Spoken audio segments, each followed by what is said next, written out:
This video is about the rules to living a bad life. If you want to be miserable, frustrated, and live a traditionally bad, annoying, upsetting life, follow the rules I'll set out in this video. Stay tuned. Welcome to the SCG Show, the home of education entertainment, and please do me a favor, if you really enjoyed this video, smash that like button. I would really appreciate it. Now, of course, this video is tongue-in-cheek. No one wants to live a bad life, but at the same time, not everyone knows they might be making decisions and doing things that are having a detrimental effect on their lifestyle. I've made awful mistakes and lived a bad life at certain periods. I hung out with the wrong crowd. I dated and pursued the wrong women, narcissists, toxic women. I was a gambling addict for over 10 years, losing a ton of money. I chased fast money, wanted to get rich quick. Never happened. I overate, did detrimental things to my health. I thought short term. I blew so much money on bad investments, bad businesses, when I could have saved and invested wiser. I lived for today when I should have been preparing for tomorrow. I've seen a lot, done a lot. I made a hell of a lot of mistakes.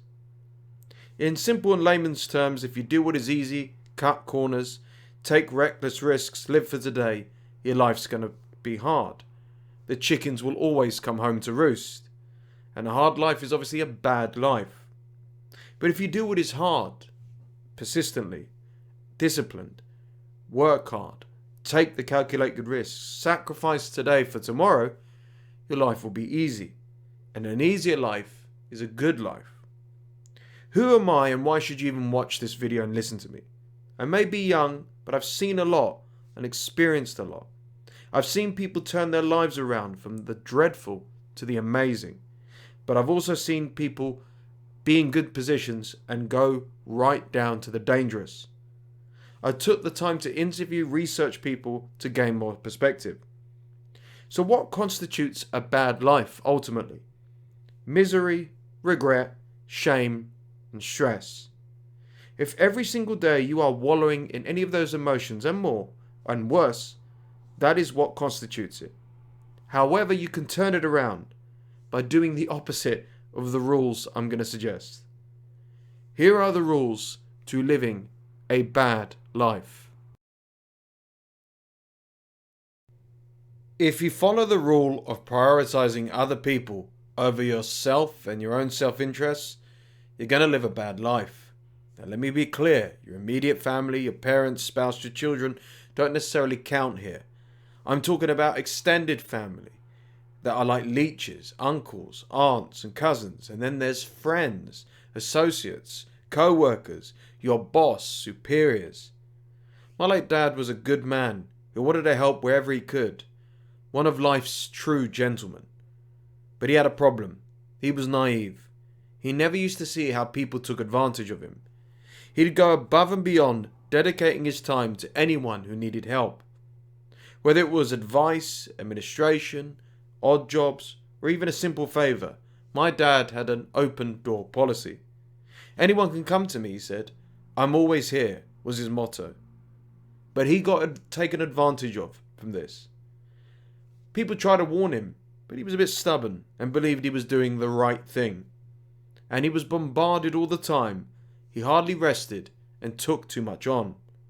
He was helping selfish, toxic, narcissistic, entitled people who took advantage of his good nature. I'm not saying my dad lived a bad life, but when he was in hospital, he told me, I only care about you, your brother, your mother, not work or anyone else. I wish to spend more time with you guys and you guys alone. Let me be clear, my dad was an amazing father. He never prioritized others over us, but he got taken advantage of. And on his deathbed, he warned us not to do the same. I'm not saying never be charitable, help people, do a favor. But if you're prioritizing others, especially their wants, their feelings, their needs, over yourself, your immediate family, you're gonna live a bad life. Stop chasing validation, attention, acceptance, and start being your own cheerleader and your own biggest fan. Prioritizing others these days is a waste of time. And the ROI, the return on investment for doing that, is abysmal. Please don't forget to hit the like button if you are enjoying this video. The second rule to living a bad life is never standing up for yourself or what you believe in. Now, once again, let me be clear. I'm not saying you have to get into a fight, be physical, make a scene, swear, rant and rave at the bullies. But stand up for yourself in the sense that you always have a choice. If someone is a toxic person, you can always walk away.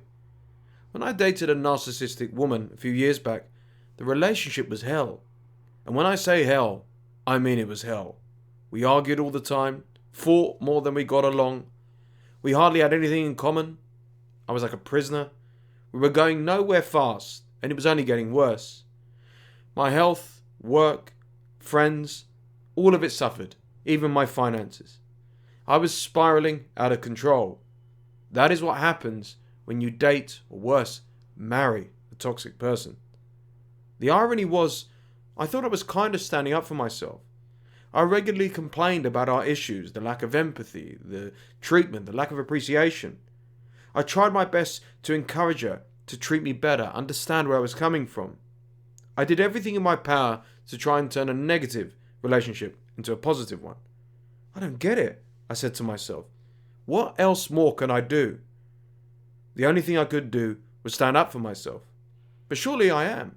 No. I had to walk away. And there's so much great power in doing so. Walking away was standing up for myself, realizing this was a lost cause. It's never going to improve. It's making me miserable. And if you fast forward to present day, it's still one of the most powerful and important decisions I've made. And I'm largely better off being single than dating a toxic person. What do most people do who live bad lives?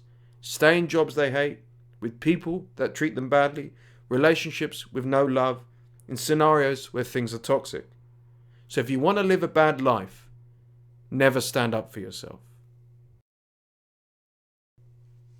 The next rule to living a bad, miserable life is aiming low and having low standards. Here's some examples of aiming low. Having little to no ambition, never applying for a better job, asking out one girl a year if you're a guy, so you never rejected too much, saying no to dating guys because you don't need a man, dating down physically, financially, staying in a loveless marriage for the kids, never starting your own business or taking a calculated risk or asking for a promotion, or never investing your money, only hoarding it, never saving your money, just blowing it on junk and getting into credit card debt, not caring about how you look, your appearance, your style, etc., not caring about your health. There's a great story of a guy I know who decided to date down with a woman who was less attractive than him. She had no job, no prospects, she's a little bit uneducated. The guy who aimed low his entire life was delighted to make this woman his girlfriend. He showed off to everyone, and he used to say the following: "This woman's never going to leave me. I'm too good for her. I got her for life." Over time, this woman started to clean up her act, lost a ton of weight, got herself a great job, started earning a lot of money. She began to become the better version of herself, and he went the other way. And then, to his surprise, one afternoon, she said to him, "It's not working out. I don't love you anymore. I'm off." Dumbfounded and furious, the guy said, "I don't get it. I aim low. I dated down. How am I in this position?" What a complete buffoon. Aiming low still has its consequences. And you only have one life. Why aim low? Only to then be disappointed by low standards?